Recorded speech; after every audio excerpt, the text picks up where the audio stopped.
breaking, after death of Otto Warmbier, Trump sends supersonic bombers over North Korea.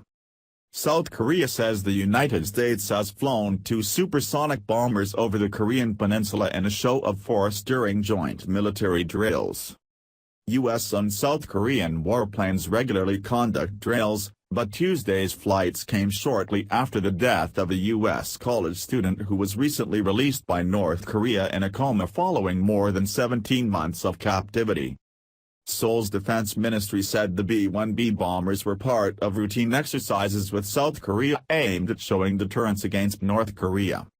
The U.S. military said the bombers conducted drills with the Japanese and South Korean air forces, demonstrating solidarity with the U.S. allies. The United States stations tens of thousands of troops in South Korea and Japan. The military posturing came before the furious response of politicians across the nation. Senator John McCain called the death of Warmbier murder and said that North Korean dictator Kim Jong-un is responsible.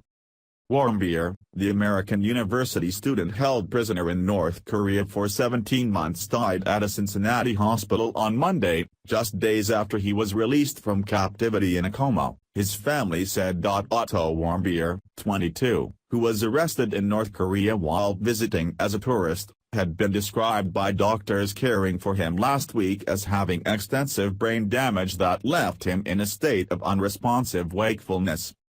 Unfortunately, the awful torturous mistreatment our son received at the hands of the North Koreans ensured that no other outcome was possible beyond the sad one we experienced today, the family said in a statement after Warmbier's death at 2:20 p.m. There was no immediate word from Warmbier's family on the cause of his death.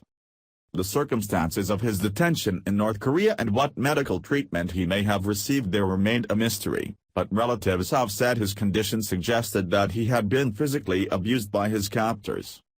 U.S. President Donald Trump issued a statement offering condolences to the Warmbier family and denouncing the brutality of the North Korean regime as we mourn its latest victim. This was Obama's fault. Otto was left to die tragically. Remember what Trump said about this? He is so right.